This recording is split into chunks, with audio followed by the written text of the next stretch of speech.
Back to our channel. നമ്മുടെ ഇന്നത്തെ video വന്നിട്ട് ഒരു ഗെറ്റ് റെഡി വിത്ത് മീ ആണ് കേട്ടോ. ഞാനിപ്പോൾ ഒരു ഇവന്റിന് പോകാൻ പോവാണ്. അപ്പോൾ അതിന് വേണ്ടി വന്നിരിക്കുകയാണ്. അതെ അമ്മൂസ് ഹായ് കൊടുക്ക്.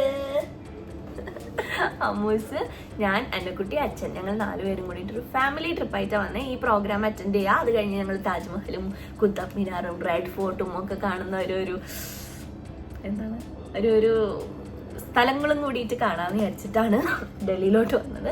സോറി കേട്ടോ, കുറച്ച് ഒരാഴ്ച മുന്നേ വരെ, ഒരാഴ്ചയല്ല, ഒരു 3 ദിവസം മുമ്പ് വരെ എനിക്ക് ഭയങ്കര പനിയായിരുന്നു. ഒരു 1.5 ആഴ്ച നീണ്ടു നിന്നൊരു പനിയായിരുന്നു. അപ്പോൾ അതിൻ്റെ ചുമ മാറിയിട്ടില്ല. ഇങ്ങനെ സംസാരിക്കണതിൻ്റെ ഇടയിൽ ഇങ്ങനെ ചുമ വരും. എന്താണ് പ്രശ്നം? ഞാൻ വിചാരിച്ചേ ഇവിടെ എന്തെങ്കിലുമൊക്കെ ശബ്ദമൊക്കെ ഉണ്ടെങ്കിൽ എക്സ്ക്യൂസ് ചെയ്യും. എല്ലാവരും കൂടി ഞങ്ങൾ 4 പേരും കൂടിയിട്ട് ഒരു റൂമിലാണ് കിടക്കണേ. അപ്പോൾ അതുകൊണ്ടിട്ടാണ് ചെറിയ ശബ്ദങ്ങളുള്ളത്. ഞാൻ ഓൾറെഡി രാവിലെ ഫേസ് ഒക്കെ വാഷ് ചെയ്ത് ഞങ്ങൾ ബ്രേക്ക്ഫാസ്റ്റ് കഴിച്ച് ഞാൻ തായ്ലൻഡിൽ നിന്ന് മേടിച്ച് ഹെയർ ക്ലിപ്പായിട്ട് ക്യൂട്ടായിട്ട്. പിന്നെ ഇന്ന് ഞാൻ സാരിയാണ് കേട്ടോ എടുക്കുന്നത്. ഞാൻ ഇങ്ങനത്തെ യൂട്യൂബിൻ്റെ ഇവൻറ്റ്, നമ്മുടെ കേരളത്തിലല്ലാത്ത വെളിയിലുള്ള ഇവൻറ്റ്സിലൊക്കെ നമ്മൾ സ്റ്റൈലിഷ് വെസ്റ്റേൺ ഡ്രസ്സായിട്ട് പോണത്. അതാണ് ആക്ച്വലി നല്ലത്. ഇതിന് ഞാൻ വിചാരിച്ചു നമുക്ക് സാരി എടുക്കാം. കാരണം ഇത് ഒരു വലിയ ലോഞ്ച് ഇവൻ്റാണ്. അങ്ങനെ ചെറിയ കുറച്ച് പേർക്ക് വേണ്ടിയിട്ടുള്ള ഇവൻ്റ് അല്ല, വലിയൊരു ഇവൻ്റ് ആയതുകൊണ്ട് ഞാൻ വിചാരിച്ചു നമുക്ക് സാരി ഉടുക്കാമെന്ന്. പക്ഷേ എനിക്ക് ഇന്നലെ എൻ്റെ മാനേജർ മെസ്സേജ് അയച്ചിട്ട് പറഞ്ഞു ഇന്ന് അവിടെ എന്തോ ഇങ്ങനെ സ്നിപ്പറ്റ് ഷൂട്ട് ചെയ്യാനുണ്ട്. അപ്പോൾ അതുകൊണ്ടിട്ട് ഷൂട്ട് ചെയ്യാനായിട്ട് പറ്റുമോ എന്ന് ചോദിച്ചു. ഞാൻ ഒന്നും നോക്കിയില്ല. ഞാനിപ്പോൾ എന്തോ ഓപ്പർച്യൂണിറ്റി വന്നാൽ കണ്ടും പൊട്ടിയൊക്കെ എന്താണെന്ന് പോലും അറിയാതെ ഞാൻ ഓക്കെ ചെയ്യാം. യെസ്, എന്താണെന്ന് അറിയാം. ഹിന്ദി ആണെങ്കിൽ എനിക്ക് പറയാൻ പറ്റില്ല എന്ന് പറഞ്ഞു. ഇംഗ്ലീഷിലാണെന്നുണ്ടെങ്കിൽ നോക്കാമെന്ന് പറഞ്ഞു. അപ്പം അങ്ങനെ ഞാൻ എസ് പറഞ്ഞു. അപ്പോഴാണ് ഞാൻ വിചാരിച്ചു ഞാൻ സാരിയാണല്ലോ എടുക്കണേ, എനിക്ക് സാരിയില്ല പോട്ടെ. നമ്മളോട് നേരത്തെ പറഞ്ഞിരുന്നല്ലോ. അപ്പോൾ നമുക്ക് ഫസ്റ്റ് തന്നെ നമ്മുടെ സ്കിൻ കെയറിന് സ്റ്റാർട്ട് ചെയ്യാം. ഞാൻ ദേ കാണുന്ന Rom&ndയുടെ മോയ്സ്ചറൈസറാണ് യൂസ് ചെയ്യണേ. നല്ലതായിട്ട് ഇതിൻ്റെ pH 5.5 pH ഉള്ള മോയ്സ്ചറൈസറാണ്. ഞാൻ എപ്പോഴും കൊണ്ടുവരുന്ന എൻ്റെ മേക്കപ്പ് കിറ്റ് ആണ് എടുത്തിട്ടുള്ളത്. പിന്നെ ഫോണിലാട്ടോ ഷൂട്ട് ചെയ്യണം. പിന്നെ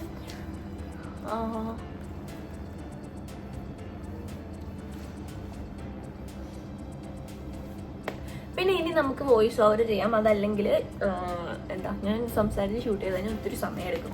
ഇപ്പം തന്നെ 11:30 ആയി. സമയമുണ്ട്, നമുക്ക് 2:30 അവിടെ എത്തിയാൽ മതി. ഇവിടെ നിന്ന് ഒരു 10-15-20 മിനിറ്റ് അങ്ങാണ്ടേ ഉള്ളൂ. പക്ഷെ അതിന് മുമ്പ് നമുക്ക് ഫുഡ് കഴിക്കണം. 2:30 ആയതുകൊണ്ട് അവിടെ ചിലപ്പോൾ ഫുഡൊന്നും ഉണ്ടാവാൻ വഴിയില്ല. അതുകൊണ്ട് ഫുഡ് കഴിക്കണം. അതാണ് ടാസ്ക്. അപ്പം ഞാൻ റെഡി ആവട്ടെ. Rom&ndയുടെ മോയ്സ്ചറൈസർ ഇട്ടിട്ടും അത്ര കണ്ട് ഇങ്ങനെ കണ്ടോ ഭയങ്കര ഇതുണ്ട്. പക്ഷെ ആ ഒരു ഇങ്ങനെ ഡ്രഞ്ച് ചെയ്തിരിക്കുന്ന പോലത്തെ അങ്ങനത്തെ ഒരു മോയ്സ്ചറൈസിങ് ആയിട്ടില്ല. അപ്പം അതുകൊണ്ടിട്ട് ഞാൻ ഈ ഒരു സെറ്റാഫിലിൻ്റെ കൂടി ഇട്ട് നോക്കാമെന്ന് വിചാരിക്കുക. ഇവിടെ ഭയങ്കര ഡ്രൈ ആയിട്ടുള്ള സ്ഥലമാണ് കേട്ടോ ഡൽഹി. ഇങ്ങനെ ഹ്യൂമിഡിറ്റി കുറവാണ്. അപ്പം അതുകൊണ്ടിട്ട് പെട്ടെന്ന് ഡ്രൈ ആകുമ്പോൾ പൊടിയെന്ന് പറഞ്ഞാൽ എന്തൊരു പൊടിയാണ്, ഭയങ്കര പൊടിയാണ്. പിന്നെ അത് മാത്രമല്ല ഇവിടെ ഇപ്പോൾ തണുപ്പായി തുടങ്ങിയിട്ടുള്ള സമയമാണ്. നവംബർ അല്ലേ, നവംബർ ഡിസംബർ ഒക്കെ ഇവിടെ തണുപ്പാണ്. ഇപ്പം തന്നെ എനിക്ക് കൊണ്ട് 28-29 അങ്ങാണ്ടായി ഉച്ചയ്ക്ക്. ഇവിടുത്തെ നമ്മുടെ അവിടെ 32-34 ഒക്കെ ഉള്ള സമയത്തെ. സോ നമുക്ക് കുറച്ചും കൂടി മോയ്സ്ചറൈസർ ഇട്ട് കൊടുക്കാം. ഇത് ഭയങ്കര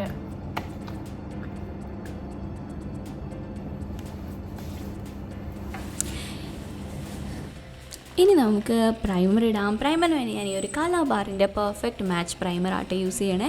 ഇതൊരു സിലിക്കോൺ ബേസ്ഡ് പ്രൈമർ ആയതുകൊണ്ട് എൻ്റെ ഫേസിൽ ഇങ്ങനെ ടെക്സ്ചർ ഉള്ളതുകൊണ്ട് ഈ പോഴ്സ് അങ്ങനെയുള്ള സംഗതികളൊക്കെ ഉള്ളവർക്ക് നല്ലതാട്ടോ. അങ്ങനത്തെ സാധനങ്ങൾ ഒന്ന് ബ്ലർഡ് ആക്കാനായിട്ട് ഹെൽപ്പ് ചെയ്യും. ബ്ലർഡ് എന്ന് പറഞ്ഞാൽ ഈ പ്രോഡക്റ്റ് നമ്മുടെ ആ പോഴ്സിനകത്ത് കയറും. ഇപ്പോൾ ടെക്സ്ചർ ഉണ്ടെങ്കിൽ ആ ടെക്സ്ചറിനെ ഒന്ന് നികത്തും. എന്നിട്ട് അതിൻ്റെ മേലിൽ ഫൗണ്ടേഷൻ ഇടുമ്പോഴേക്കും ആ ഒരു കുഴികൾ നമുക്ക് അറിയാണ്ടിരിക്കും. പക്ഷേ ഒത്തിരി കുഴികളുള്ള ഫേസിലാണെങ്കിൽ ഭയങ്കര ഡിഫറൻസ് ആയിട്ട് ഫീൽ ചെയ്യത്തില്ല കേട്ടോ. പക്ഷെ എന്നാൽ പോലും യൂസ് ചെയ്ത് കഴിഞ്ഞാൽ നിങ്ങൾക്ക് ആ ഒരു വ്യത്യാസം ഫീൽ ചെയ്യാനായിട്ട്, ഇച്ചിരിയെങ്കിലും വ്യത്യാസം ഫീൽ ചെയ്യാനായിട്ട് പറ്റും. എനിക്ക് ഭയങ്കര ഡിഫറൻസ് തോന്നും കേട്ടോ. പ്രൈമർ, ഈ സിലിക്കോൺ പ്രൈമർ ഇടുമ്പോഴും ഇടാത്തപ്പോഴും നല്ലോണം ഡിഫറൻസ് ഫീൽ ചെയ്യും. നല്ലൊരു സ്മൂത്ത് ആയിട്ട് തോന്നും. ഇനി അടുത്ത ഞാൻ കളർ കറക്ടറിന് ഈ ഒരു ഹുഡ ബ്യൂട്ടിയുടെ മാംഗോ എന്ന് പറഞ്ഞിട്ടുള്ള ഷെയ്ഡിലുള്ള കളർ കറക്ടറാണ് കേട്ടോ യൂസ് ചെയ്യണത്. ഇത് നല്ലതാണ്. എനിക്ക് ഓറഞ്ച് കറക്ടറിനെക്കാട്ടിലും പീച്ച് കറക്ടറിനെക്കാട്ടിലും നല്ലത്. ഓറഞ്ച് കറക്ടർ ആകുമ്പോൾ എന്താ വെച്ചാൽ ഒരുപാട് പ്രോഡക്റ്റ് ഇടേണ്ടി വരും അത് മറയ്ക്കാൻ. ഇനി പീച്ച് ആണെങ്കിലോ അത് ഭയങ്കര ഭയങ്കര ലൈറ്റായി പോകും. പക്ഷേ ഇത് അതിൻ്റെ രണ്ടിൻ്റെയും ബിറ്റ്വീൻ നിൽക്കുന്നതുകൊണ്ട് നല്ലതാണ്, നന്നായിട്ട് ആ ഒരു ഡാർക്ക്നെസ് ഒക്കെ കുറയ്ക്കും. അപ്പോൾ എൻ്റെ ഫേസിൽ ഡാർക്ക് സ്പോട്ട്സ് ഉള്ള ഏരിയാസിലൊക്കെ ഞാൻ ഇട്ട് കൊടുത്തിട്ട് ബ്ലെൻഡ് ചെയ്യുക, നല്ല ഈസിലി ബ്ലെൻഡ് ചെയ്യാനും പറ്റും കേട്ടോ. നല്ലൊരു പ്രോഡക്റ്റായിട്ട് എനിക്ക് ഫീൽ ചെയ്ത് യൂസ് ചെയ്തതിൽ. സ്പെഷ്യലി നിങ്ങളുടെ ഡസ്കി സ്കിന്നൊക്കെ ആണെങ്കിൽ നിങ്ങൾക്ക് നല്ല രസമുണ്ട്. ഇനി ഞാൻ ഐബ്രോസിന് വേണ്ടി ഈ ഒരു ബെനിഫിറ്റിൻ്റെ ഈ ഒരു ഐബ്രോ പെൻസിലാണ്. ഇത് ഡാർക്ക് ബ്രൗൺ എന്ന് പറഞ്ഞിട്ടുള്ള ഷെയ്ഡാട്ടോ. ഈ ഐബ്രോ പെൻസിൽ നല്ല എൻ്റെ പോലത്തെ പുരികൊക്കെ ആണെന്നുണ്ടെങ്കിൽ നമുക്കിങ്ങനെ ഇല്ലാത്ത ഭാഗങ്ങൾ മാത്രം ഫില്ല് ചെയ്ത് കൊടുക്കാൻ, അങ്ങനെ ഭയങ്കര പോയിൻറ്റഡാണ്. എനിക്ക് പൊതുവേ ഇങ്ങനെ പോയിൻറ്റഡ് ആയിട്ടുള്ള ഐബ്രോ പെൻസിൽസ് ഭയങ്കര ഇഷ്ടമാണ്. അതാകുമ്പോൾ നമുക്കിങ്ങനെ ഇല്ലാത്ത സ്ഥലം മാത്രം ഇങ്ങനെ വരച്ചു കൊടുക്കാൻ പറ്റും. അപ്പോൾ ഒരു നല്ല ഡിഫൈൻഡ് ആയിട്ടിരിക്കും. പുരികം ഡിഫൈൻഡ് ആകുമ്പോൾ തന്നെ നമ്മുടെ ഫേസ് മൊത്തത്തിലൊരു പോളിഷ്ഡ് ലുക്ക് വരും. പിന്നെ ഞാൻ എൻ്റെ കൺപീലി ഒന്നിങ്ങനെ ഷേപ്പാക്കി കൊടുക്കുന്നുണ്ട് കേളർ വെച്ചിട്ട്. അപ്പോൾ ഇങ്ങനെ നല്ലോണം കേളായിട്ട് ആ ഒരു നല്ല രസമായിട്ടിരിക്കും.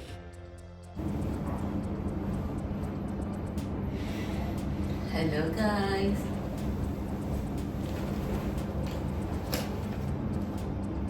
Renee का काजल लीजिए. Renee's काजल. Renee's midnight goal. Yeah, goal. ഇനി നമുക്ക് ഐ മേക്കപ്പിലോട്ട് കിടക്കാം. കണ്ണിൽ ഞാൻ ഈ ഒരു കാജൽ യൂസ് ചെയ്തൊരു സ്മോക്കി ഐ ലുക്കാണ് കേട്ടോ ഇന്ന് ക്രിയേറ്റ് ചെയ്യാൻ പോണേ. ഇന്ന് നമ്മൾ ബ്ലാക്ക് കളറിലെ സാരിയാണ്. അപ്പോൾ ഞാൻ വിചാരിച്ചു ഒരു ദേസി വൈബ് വന്നോട്ടെ എന്നൊരു അങ്ങനത്തെ ഒരു ബ്ലാക്ക് ഐസ് അങ്ങനെയാണ് ഉദ്ദേശിക്കുന്നത്. അപ്പോൾ അതിന് റെനയുടെ കാജലാട്ടോ യൂസ് ചെയ്യണത്. ഇത് നല്ല കാജലാണ്, നല്ലോണം ബ്ലാക്ക് കളറാണ്. പിന്നെ വാട്ടർ പ്രൂഫ്, സ്മജ് പ്രൂഫ് അങ്ങനെയൊക്കെ. അപ്പോൾ ഇത് ഞാൻ അങ്ങനെ ശരിക്കും നമ്മുടെ കൺപീലിയോട് ചേർത്തിട്ടാണ് കേട്ടോ ഇങ്ങനെ ആക്കി കൊടുക്കുന്നത്. എന്നിട്ട് ഞാൻ കണ്ണിൻ്റെ അകത്തും എഴുതി കൊടുക്കുന്നുണ്ട്, മേളിലെ കണ്ണിൻ്റെ അകത്തും കൂടിയിട്ട് ഇതിങ്ങനെ എഴുതി കൊടുക്കേണ്ടത്. ഞാൻ സാധാരണ ചെയ്യാറില്ല, എനിക്ക് ഭയങ്കര പേടി ഇങ്ങനെ ചെയ്യാൻ. പക്ഷേ ഞാൻ വിചാരിച്ചു നമുക്കിന്ന് അങ്ങനെ ചെയ്യാം. നമുക്കിങ്ങനെ ചെയ്യുമ്പോൾ ഒരു ഫുൾ നല്ലൊരു കണ്ണിങ്ങനെ എടുത്തിക്കണ പോലെ ഫീൽ ചെയ്യും. അപ്പോൾ അതിന് വേണ്ടിയിട്ട് ഞാൻ അങ്ങനെ ഇച്ചിരി എഴുതി. എനിക്ക് കണ്ണിൽ നിന്ന് എപ്പോഴും വെള്ളം വരും അങ്ങനെ എഴുതി കഴിഞ്ഞിട്ടുണ്ടെങ്കിൽ. പിന്നെ ഞാൻ ഒരു ചെറിയൊരു കുഞ്ഞൊരു ബ്രഷ് എടുത്തിട്ട് ഇതൊന്ന് സ്മജ് ചെയ്ത് കൊടുക്കാനുണ്ട്. സ്മജ് ചെയ്യുന്ന ബ്രഷ് യൂസ് ചെയ്താൽ കുറച്ചുകൂടി എളുപ്പമായിട്ട് ചെയ്യാം. അങ്ങനെ ഉരുണ്ടിട്ടുള്ള സ്പഞ്ചില്ലേ, അതാണെങ്കിൽ കുറച്ചും കൂടി നന്നായിട്ട് ചെയ്യാനായിട്ട് പറ്റും. ഞാൻ പക്ഷേ എൻ്റെ അതില്ലാത്തതുകൊണ്ട് ഇത് വെച്ചിട്ടിങ്ങനെ സ്മജ് ചെയ്ത് കൊടുക്കുന്നുണ്ട്. ഇങ്ങനെ നമ്മൾ എഴുതി കൊടുത്തിട്ട് അതിൻ്റെ മേലെ ഐ ഷാഡോ ബ്ലാക്ക് കളർ വെച്ച് ചെയ്യുകയാണെങ്കിൽ കുറച്ചും കൂടി നല്ല ഭംഗിയായിട്ട് കിട്ടും കേട്ടോ. കുറച്ചും കൂടി എളുപ്പമായിട്ട് ചെയ്യാനായിട്ട് പറ്റും. നമ്മൾ ഐ ഷാഡോ വെച്ചിട്ടൊന്ന് അങ്ങനെ സ്മജ് ചെയ്ത് കൊടുക്കുകയാണെങ്കിൽ. ഇതിപ്പോൾ സ്മജ് പ്രൂഫ് ആയതുകൊണ്ട് എനിക്ക് സ്മജ് ആക്കാനായിട്ട് ഇച്ചിരി പാടായിരുന്നു. ഇത് പെട്ടെന്ന് തന്നെ നമ്മൾ അതുകൊണ്ട് ഒരു കണ്ണെഴുതി അത് ഫുള്ള് സെറ്റാക്കിയിട്ട് വേണം അടുത്ത കണ്ണിലോട്ട് പോകാൻ. അതല്ലെങ്കിൽ അത് സ്പ്രെഡാക്കാൻ പറ്റില്ല, നല്ലോണം ആ സ്മജ് ആവണ്ടേ. പിന്നെ എൻ്റെ കയ്യിൽ ഐ ഷാഡോ ഒന്നും ഉണ്ടായിരുന്നില്ല, ഞാൻ ഒത്തിരി സാധനങ്ങളൊന്നും എടുത്തിട്ടും ഉണ്ടായിരുന്നില്ല. ഐ ഷാഡോ അതുകൊണ്ടില്ലായിരുന്നു. പിന്നെ പ്രോപ്പറായിട്ട് ബ്ലെൻഡ് ചെയ്യാനുള്ള സ്പഞ്ച് ഉണ്ടായിരുന്നെങ്കിൽ ഒന്നും കൂടെ പക്ഷെ എന്നാലും ഇത് ഈ സ്മജ് പ്രൂഫ് ആയതുകൊണ്ട് പെട്ടെന്ന് തന്നെ സെറ്റാവും. പിന്നെ ഞാൻ കണ്ണിൻ്റെ അടിയിലൊക്കെ നല്ലോണം ഇങ്ങനെ എഴുതി കൊടുക്കുന്നുണ്ട്. എന്നിട്ട് കണ്ണിൻ്റെ അടിയിലും സെയിം അതേപോലെ തന്നെ ഇങ്ങനെ സ്മജ് ചെയ്ത് താഴത്ത് സ്മജ് ചെയ്ത് കൊടുക്കുന്നുണ്ട്. താഴത്ത് സ്മജ് ചെയ്ത് കൊടുത്തില്ലെങ്കിൽ എന്താ വെച്ചാൽ അത്ര ഒരു രസം ഉണ്ടാവില്ല. താഴത്തും കൂടി സ്മജ് ചെയ്യുമ്പോൾ നമ്മുടെ കണ്ണ് മൊത്തത്തിലൊന്നിങ്ങനെ വലുതായിരിക്കണ പോലെ തോന്നും. താഴത്തും കൂടി സ്മജ് ചെയ്യുമ്പോൾ ഇങ്ങനെ കാണുമ്പോഴേക്ക് ഇച്ചിരി കാട്ടുമക്കച്ച് പോലെ ഉണ്ടെങ്കിലും ഒക്കെ സെറ്റാക്കി കഴിയുമ്പോഴേ കുറച്ചുകൂടി നല്ല കേട്ടോ. ഞാൻ ഇങ്ങനെ ആലോചിക്കണ്ടായിരുന്നു വിങ്സ് ഇടണോ, എൻ്റെ കണ്ണിങ്ങനെ നിറയായിരുന്നു. കണ്ണിൽ ഒത്തിരി അങ്ങനെ പണിയാറില്ല, നിങ്ങൾക്കറിയായിരിക്കും ഞാൻ കണ്ണ് എഴുതാറ് തന്നെ കുറവാണ്. പക്ഷെ ഇന്ന് എനിക്ക് തോന്നി കണ്ണും കൂടി എഴുതുകയാണെങ്കിൽ രസം ഉണ്ടാവുന്നു. പിന്നെ ഞാൻ മസ്കാര അപ്ലൈ ചെയ്യേണ്ടത് ഈ ഒരു മസ്കാരയാണ് കേട്ടോ. ഇത് ലിമിറ്റഡ് എഡിഷനിലുണ്ടായിരുന്ന മസ്കാര. ഇതിൻ്റെ ലിങ്ക് ഞാൻ കൊടുക്കാം. നല്ലോണം ഇങ്ങനെ നമുക്ക് വോളിയം തരും, അതുപോലെ നല്ലോണം ലിഫ്റ്റാക്കും, നല്ലൊരു ലെങ്തനിങ് എഫക്റ്റും ഒക്കെ തരുന്ന ഒരു മസ്കാരയാണ്. മസ്കാരയെ ഞാൻ പൊതുവേ ഇടാറില്ല, അത് റിമൂവ് ചെയ്യാനായിട്ട് ഭയങ്കര പാടാണ്. ഇത് റിമൂവ് ചെയ്യാനായിട്ട് നല്ല പാടായിരുന്നു. നമുക്ക് നല്ലൊരു ഓയിൽ ക്ലെൻസർ ഇല്ലെങ്കിൽ വെളിച്ചെണ്ണയൊക്കെ ഇട്ട് നല്ലോണം മസാജ് ചെയ്തെങ്കിലും മാത്രമാണ് ഇത് പോരുള്ളൂ. പക്ഷേ ഇതിട്ട് കഴിയുമ്പോഴേക്ക് കണ്ണിന് വരുന്നൊരു ഭംഗി അതൊരു രസമുള്ള ഭംഗി തന്നെയാണ് കേട്ടോ. ഇങ്ങനെ നല്ലോണം ഇങ്ങനെ വിടർന്ന് നമ്മൾ ലാഷസ് വെച്ചിട്ടുള്ള പോലത്തെ ഒരു എഫക്റ്റ് വരും. പിന്നെ ഞാനിന്ന് ലാഷസ് ഒന്നും വയ്ക്കുന്നില്ല. എനിക്ക് ലാഷസ് വെച്ച് കഴിഞ്ഞിട്ടുണ്ടെങ്കിൽ കൺപീലിയും കൂടിയിട്ട് പോണ പോലെ തോന്നും. അപ്പോൾ അതുകൊണ്ടിട്ട് ഞാൻ ഇത് തന്നെയാണ് 2-3 കോട്ടായിട്ടിടുന്നുണ്ട്. ഇത് ആദ്യം ഒരു കോട്ടിടും, എന്നിട്ട് ഇങ്ങനെ ഒന്ന് കേൾ ചെയ്ത് കൊടുക്കും മറ്റേ സാധനം വെച്ച്, എന്നിട്ട് ഒന്നും കൂടി ഇടുമ്പോൾ ശരിക്കും നമ്മൾ ലാഷസ് ഇട്ടിരിക്കണ പോലെ തന്നെ എഫക്റ്റ് വരും. പിന്നെ ഫൗണ്ടേഷന് വേണ്ടിയിട്ട് ഈ ഒരു 2 ഫേസ്ഡ് ഫൗണ്ടേഷൻ യൂസ് ചെയ്ത് സൂപ്പർ ഫൗണ്ടേഷനാണ് കേട്ടോ. നിങ്ങളുടെ ടെക്സ്ചേർഡ് സ്കിന്നുള്ളവരാണെന്നുണ്ടെങ്കിൽ മസ്റ്റായിട്ട് നിങ്ങൾ ട്രൈ ചെയ്യേണ്ട ഒരു ഫൗണ്ടേഷനാണ്. ഭയങ്കര രസമായിട്ട് നല്ലൊരു ഫിൽറ്റർ ഇട്ട പോലത്തെ ഒരു എഫക്റ്റ് നമ്മുടെ സ്കിന്നിൽ കൊണ്ടുവരും. പിന്നെ ഞാൻ e.l.fൻ്റെ ഈ ഒരു ബ്ലൂ കൺസീലർ മേടിച്ചിട്ടുണ്ടായിരുന്നു. എന്താ വെച്ചാൽ എൻ്റെ സ്കിന്ന് ഒരു ന്യൂട്രൽ അണ്ടർടോണാണ്, വാം അണ്ടർടോണാണ് ഇങ്ങനെ നോക്കുമ്പോൾ. പക്ഷേ ഇപ്പോൾ അമ്മൂസിൻ്റെ കൂടെ ഞാൻ നിൽക്കുകയാണെന്നുണ്ടെങ്കിൽ മനസ്സിലാവും എനിക്കൊരു ന്യൂട്രൽ ടച്ചും കൂടിയുണ്ട്. അപ്പോൾ അതുകൊണ്ട് എല്ലാ നമ്മളുടെ ഫൗണ്ടേഷനും ഈ ഭയങ്കര യെല്ലോ എന്ന് പറയുമ്പോൾ തന്നെ കൂളെന്ന് പറയുമ്പോൾ തന്നെ പിങ്കും. അപ്പോൾ അതുകൊണ്ട് ആ ഒരു യെല്ലോനെസ്സിനെ ഒന്ന് ന്യൂട്രൽ ആക്കാൻ വേണ്ടി ഞാൻ ബ്ലൂ കൊടുക്കാം, നമ്മുടെ കളർ തിയറി അനുസരിച്ചിട്ടില്ലേ. അപ്പോൾ ഒന്ന് ന്യൂട്രലായിട്ടുണ്ട്, വളരെ കുറച്ചിട്ടോ. അതല്ലാതെ ഇതിട്ട് കഴിഞ്ഞിട്ടുണ്ടെങ്കിൽ എന്താ വെച്ചാൽ ഭയങ്കര മഞ്ഞ പോലെ ഇരിക്കും. അപ്പോൾ അതുകൊണ്ട് ഞാനതിൽ ബ്ലൂ പിഗ്മെൻറ്റും കൂടിയിട്ട് ഇച്ചിരി ആഡ് ചെയ്തോളൂ. എനിക്കൊന്ന് കുറച്ചും കൂടി ആഡ് ചെയ്താൽ ബെറ്റർ ആയിരിക്കും തോന്നുന്നു. ഞാൻ അങ്ങനെ ഇത്തിരി കൂടിയിട്ടുള്ള കുറച്ച് ന്യൂട്രലുള്ള അങ്ങനത്തെ ഒരു സ്കിന്ന്. നമ്മൾ ഓരോരുത്തരുടെ സ്കിന്നും ഭയങ്കര യുണീക്ക് ആൻഡ് ഡിഫറെൻ്റ് ആണല്ലോ. അപ്പോൾ അത് നമ്മൾ കണ്ടുപിടിക്കണം ഏതാണെന്നുള്ളത്. എന്നിട്ട് അതിന് ചേരുന്ന രീതിയിലുള്ള പ്രോഡക്റ്റ് സെലക്ട് ചെയ്യാം. അപ്പോൾ ആദ്യമേ ഞാൻ ആ ഒരു സ്പാച്ചുല ബ്രഷ് കൊണ്ട് ഫേസ് ഫുൾ അപ്ലൈ ചെയ്ത് കൊടുക്കേണ്ട. അതിന് ശേഷം പിന്നെ ഞാൻ ഒരു സ്പഞ്ച് യൂസ് ചെയ്ത് ചെയ്യാം. അപ്പോൾ നമുക്കൊരു നല്ല ആ ഒരു എക്സ്ട്രാ എന്തെങ്കിലും പ്രോഡക്റ്റൊക്കെ നമ്മുടെ ഫേസിലുണ്ട് വെച്ചാൽ അത് പോകാനായിട്ട് നല്ലതാണ് അങ്ങനെ ബ്യൂട്ടി ബ്ലെൻഡർ കൊണ്ട് ചെയ്യുമ്പോൾ. പിന്നെ നിങ്ങൾ ബ്യൂട്ടി ബ്ലെൻഡർ വെറ്റാക്കിയിട്ട് ചെയ്യാം കേട്ടോ. ഡ്രൈ ആക്കിയിട്ട് ചെയ്യുമ്പോൾ ഈ പ്രോഡക്റ്റൊക്കെ അതങ്ങോട്ട് അബ്സോർബ് ആകും. വെറ്റാകുമ്പോഴേക്കും ഓൾറെഡി വെള്ളം അതിനകത്തുള്ളതുകൊണ്ട് ഒത്തിരി പ്രോഡക്റ്റ് അബ്സോർപ്ഷൻ ഉണ്ടാവില്ല. അപ്പോൾ ഞാൻ ഫുള്ള് നല്ലോണം ഇങ്ങനെ അപ്ലൈ ചെയ്ത് കൊടുക്കുന്നുണ്ട്. ഫോർഹെഡിൽ ഞാൻ കുറച്ചിടുന്നുണ്ട്. സാധാരണ ഫോർഹെഡിൽ അങ്ങനെ ഇടാറില്ല, പക്ഷേ ഇച്ചിരി ഞാൻ ഇട്ട് കൊടുത്തിട്ടുണ്ട്. പിന്നെ ഈ ഒരു നാഴ്സിൻ്റെ കൺസീലർ യൂസ് ചെയ്ത് സൂപ്പർ കൺസീലറാണ് കേട്ടോ. അടിപൊളി കൺസീലർ. എനിക്ക് തോന്നുന്നു ഇവിടെ സെഫോറയിൽ അവൈലബിൾ ആണെന്ന് തോന്നുന്നു നാഴ്സ്. ഭയങ്കര ഈസി ആയിട്ട് ബ്ലെൻഡ് ചെയ്യാൻ പറ്റും. നല്ല അത്യാവശ്യം കവറേജ് ഉണ്ട്. ഭയങ്കര രസമുള്ളൊരു കൺസീലർ. എനിക്ക് തോന്നുന്നു അത് ഇരുന്ന് കഴിഞ്ഞപ്പോൾ, അതായത് കുറച്ച് തിക്ക്, നമ്മൾ ഈ മസ്കാരയൊക്കെ ഇരുന്ന് കഴിയുമ്പോൾ അടിപൊളിയാവത്തില്ല, അതേപോലെ ഈ കൺസീലർ എനിക്ക് ഇട്ടപ്പോൾ തന്നെ എനിക്ക് അത്ര അടിപൊളിയായിട്ട് തോന്നിയിരുന്നില്ല. പക്ഷേ അത് ഇരുന്ന് കഴിഞ്ഞപ്പോഴേക്കും ഭയങ്കര രസമായി. അത്യാവശ്യം നല്ല തിക്കും നല്ലോണം ബ്ലെൻഡ് ചെയ്യാനും നല്ല രസമായി വന്നു. പിന്നെ ഞാൻ ഹൂഡ ബ്യൂട്ടിയുടെ ഈ ഒരു ബനാന എന്ന് പറഞ്ഞിട്ടുള്ള ആ ഒരു ലൂസ് പൗഡർ എടുക്കുകയാണ്. എന്നിട്ട് ഞാൻ കണ്ണിനടിയിൽ ബേക്ക് ചെയ്ത് കൊടുക്കുകയാണ് കേട്ടോ. എപ്പോഴും ഇങ്ങനെ ജസ്റ്റ് ഡസ്റ്റ് ചെയ്യണേക്കാട്ടിലും എനിക്ക് യൂസ്ഫുൾ ആയിട്ടും അതുപോലെ നല്ല ഭംഗിയായിട്ട് എൻ്റെ ഫുൾ ഡേ മേക്കപ്പ് നിൽക്കുമെന്ന് തോന്നിയിട്ടുള്ളത് ബേക്ക് ചെയ്യുമ്പോഴാണ്. ഇപ്പാരും അങ്ങനെ ബേക്ക് ചെയ്ത് കൊടുക്കാറില്ല, പക്ഷേ എനിക്ക് വർക്കൗട്ട് ആവാറില്ല. അപ്പോൾ ഞാൻ ഈ ഒരു സ്പഞ്ചിനകത്ത് ഈ സ്പഞ്ച് കാണാതെ പോയിട്ടോ, ഞങ്ങൾ വരണ വഴി അമ്മൂസിൻ്റെ പോക്കറ്റിൽ ഇട്ട് കൊടുത്തേ. ആ പോക്കറ്റിൽ നിന്ന് എവിടെയോ പോയി മിസ്സായത്. എനിക്കിഷ്ടമുള്ള സ്പഞ്ചായിരുന്നു. ഡൽഹിയിൽ ഏതോ തെരുവി കിടപ്പുണ്ടെന്ന് തോന്നുന്നു. അപ്പോൾ അതിങ്ങനെ എടുത്തിട്ട് ഞാൻ കണ്ണിന് അടിയിൽ ഇങ്ങനെ പ്ലേസ് ചെയ്ത് കൊടുക്കുന്നുണ്ട്. ഒരുപാട് പ്രൊഡക്റ്റ് എടുത്തിട്ട് ഇങ്ങനെ വെക്കും. എന്നിട്ട് കുറച്ച് നേരം അങ്ങനെ വെക്കണം. അങ്ങനെ വെച്ച് കഴിയുമ്പോഴേക്കും എന്താ വെച്ചാൽ അടിഭാഗം ഒന്ന് ബ്രൈറ്റൺ ആകും നമ്മുടെ കണ്ണിനടി. എപ്പോഴും നമ്മളുടെ കണ്ണിനടി ബ്രൈറ്റ് ആയി കഴിഞ്ഞാൽ ഓവറോൾ ഫേസ് ഇങ്ങനെ നല്ലോണം എടുത്ത് നിൽക്കും. എന്നിട്ട് ഞാനൊരു ബ്രഷ് യൂസ് ചെയ്ത് കുറച്ച് നേരം ഒരു മിനിറ്റ് എങ്ങാനോ 2 മിനിറ്റ് എങ്ങാനോ വച്ചിട്ട് അപ്പോൾ റെസ്റ്റ് ബാക്കിയുള്ള മേക്കപ്പ് നിങ്ങൾക്ക് ആ സമയത്ത് ചെയ്യാം. എന്നിട്ടത് ഇങ്ങനെ ഒന്ന് ബ്രഷ് കൊണ്ട് ഡസ്റ്റ് ചെയ്ത് കളയുകയാണെന്നുണ്ടെങ്കിൽ നല്ലോണം ലോങ് ലാസ്റ്റ് ചെയ്യും. എസ്പെഷ്യലി എൻ്റെ പോലത്തെ ഒരു സ്കിൻ ടൈപ്പും സ്കിൻ ടെക്സ്ചറൊക്കെ ആണെങ്കിൽ ഇത് സൂപ്പറായിട്ട് വർക്കാവും. പിന്നെ ഞാൻ നൈക്കയുടെ ഈ ഒരു ബ്ലഷ് എടുക്കുന്നുണ്ട്. ഇത് നല്ലൊരു ക്രീമി റേഡിയൻ്റ് ആയിട്ടുള്ളൊരു ബ്ലഷാണ് കേട്ടോ. ഈ എളുപ്പമായിട്ട് ഇടാൻ പറ്റും. ഇത്തവണ ഞാൻ എങ്ങനെയാ വെച്ചാൽ സൈഡിലാണ് ഇടുന്നത്. സാധാരണ ഞാൻ എൻ്റെ ചീക്സ് മുതലേ ഇട്ട് കൊടുക്കാറുണ്ട്. ഇന്ന് ഞാൻ ചീക്സ് ഇട്ടില്ല. കാരണം ചീക്സ് ഇടുമ്പോൾ എന്താ വെച്ചാൽ ഒരു ക്യൂട്ട് ലുക്ക് വരും. എന്ന് വെച്ചാൽ അങ്ങനെ ഒരു ഉരുണ്ട ലുക്ക് വരും. അപ്പോൾ അതുകൊണ്ട് ഞാൻ വിചാരിച്ചു ഇന്നത്തെ നമുക്കൊരു സെക്സി ലുക്ക് പിടിക്കാമെന്ന് വിചാരിച്ചിട്ട് ഞാൻ അങ്ങനെ സൈഡിൽ മാത്രമായിട്ട് ഇങ്ങനെ ഒരു നമ്മൾ സ്നാച്ച്ഡ് ഇട്ടിരിക്കില്ല, ഇങ്ങനെ ആ ഒരു ഇതിലോട്ട് വേണ്ടിയിട്ടാണ് ഞാൻ എടുത്തത്. പിന്നെ ഇത് റെയർ ബ്യൂട്ടിയുടെ ലിക്വിഡ് ബ്ലഷാണ്, ലിക്വിഡ് ഹൈലൈറ്റർ. അതിൻ്റെ ഷെയ്ഡ് ഞാൻ എൻഹാൻസ്ഡോ അങ്ങനെ പറഞ്ഞിട്ടുള്ള ഒരു ലൈറ്റ് ഷെയ്ഡാട്ടോ. സാധാരണ എല്ലാവരും എടുക്കുന്ന ഷെയ്ഡല്ല. ഇതെന്താ വെച്ചാൽ ഇത് നമുക്ക് ഡെയിലി ഇടാം. ഒരു നാച്ചുറൽ ഗ്ലോ ആണ്. കണ്ടോ നമുക്ക് ആ ഒരു ഹൈലൈറ്റർ ഇട്ടിട്ട് കിട്ടുന്ന പോലത്തെ ഒരു ഗ്ലോ അല്ല, അല്ലാണ്ട് നമുക്ക് നാച്ചുറലായിട്ട് വിത്തിൻ നമ്മളിങ്ങനെ ഇച്ചിരി ഓയിലിയൊക്കെ ആകുമ്പോഴേക്കും ഒരു ഗ്ലോ വരില്ലേ, അങ്ങനത്തെ ഒരു ഗ്ലോ കിട്ടാനായിട്ട് ഹെൽപ്പ് ചെയ്യും ഈ ഒരു പെർട്ടിക്കുലർ കളർ കേട്ടോ. ഇത് ഞാൻ ഡിസ്ക്രിപ്ഷനകത്ത് കൊടുത്തേക്കാം. റെയർ ബ്യൂട്ടി സെഫോറിലാണോ? അതിൻ്റെ ലിങ്ക് ഞാൻ ഡിസ്ക്രിപ്ഷൻ ബോക്സിനകത്ത് കൊടുത്തേക്കാം കേട്ടോ. പിന്നെ ഞാൻ എൻ്റെ ക്യൂബിക് ബോ, അതുപോലെ മൂക്കിൻ്റെ തുമ്പ്, ചിന്നിൽ, പിന്നെ കുറച്ച് എൻ്റെ ഫോർഹെഡിൽ ഞാൻ കൊടുക്കുന്നുണ്ട്. പിന്നെ ഈ ഒരു മാഴ്സിൻ്റെ ലിപ്പ് ലൈനർ എടുക്കുകയാണ്.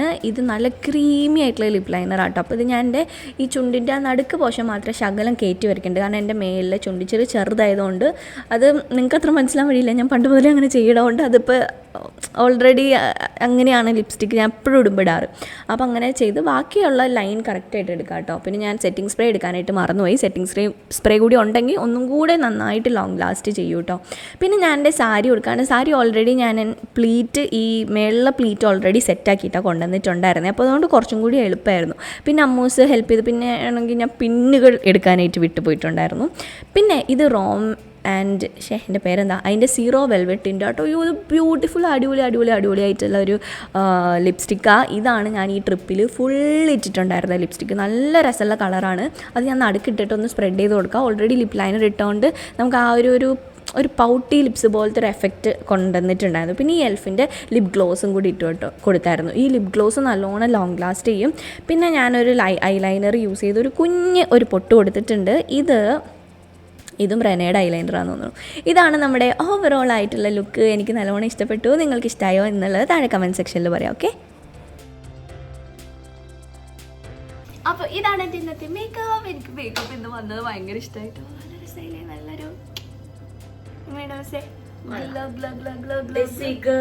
ദേശി ഗേൾ വൈബിലാണ് ഞാനിന്ന് വന്നിട്ടുള്ളത്. സാരിയൊക്കെ കൊടുത്തത് നമ്മുടെ ഓൺ സ്റ്റോർ എന്നുള്ള സാരിയാണ്. ഭയങ്കര കംഫർട്ടബിൾ കോട്ടൺ അല്ല, ഇതിൻ്റെ പേരൊന്ന് ഒരു പേര് ഞാൻ സ്ക്രീനിൽ കൊടുത്തേക്കാം കേട്ടോ. ഭയങ്കര കംഫർട്ടബിൾ ആയിട്ടുള്ള സാരിയാണ്. ഇതാണ് ഞാൻ ഇന്ന് എടുക്കുന്നത്. ചിലപ്പോൾ ഞാൻ ഒരു മാല ഇടും കേട്ടോ. അവിടെ ഫോൺ.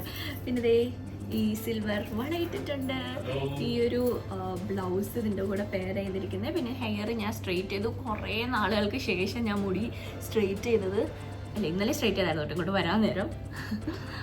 അല്ലാതെ ഇങ്ങനെ പരിപാടികൾക്കൊന്നും ഞാൻ അങ്ങനെ സ്ട്രെയിറ്റ് ചെയ്തിരുന്നില്ല. ഇപ്പോഴും അകത്തൊന്നും സ്ട്രെയിറ്റ് ആയിട്ടില്ല, മേളിൽ ഞാൻ അങ്ങനെ അഡ്ജസ്റ്റ് ചെയ്ത് സ്ട്രെയിറ്റ് ആക്കിയിട്ടു. അപ്പോൾ ഇതാണ് എൻ്റെ ഗെറ്റ് റെഡി വിത്ത് മീ. അപ്പോൾ നിങ്ങൾക്ക് ഇഷ്ടമായിട്ടുണ്ടെന്ന് വിചാരിക്കും. ഇഷ്ടപ്പെട്ടിട്ടുണ്ടെങ്കിൽ ലൈക്ക് ഷെയർ ചെയ്യുക, അതുപോലെ സബ്സ്ക്രൈബ് ചെയ്യാൻ. എനിക്ക് എന്തായി വയ്ക്കാൻ പോകും. പിന്നെ ലിപ്സ്റ്റിക്കിൽ ഞാൻ മറ്റേ എൽഫിൻ്റെ ലിപ് പ്ലംപിങ് ഗ്ലോസ് ഇട്ടു. അതായിട്ട് ഇങ്ങനെ പ്ലംപ് ആയിട്ടിരിക്കുന്നത്. അപ്പോൾ ഇതിൻ്റെ ലിങ്ക് ഞാൻ ഇവിടെ ടാഗ് ചെയ്യുന്നതാണ്. അതുപോലെ ഡിസ്ക്രിപ്ഷൻ ബോക്സിലും കൊടുത്തേക്കാം കേട്ടോ. നിങ്ങൾക്ക് ഇഷ്ടമായിട്ടുണ്ടെങ്കിൽ പർച്ചേസ് ചെയ്യാം. അപ്പോൾ നമുക്ക് വീണ്ടും നല്ലൊരു വീഡിയോ ആയിട്ട് കാണുന്നവരെ ബൈ.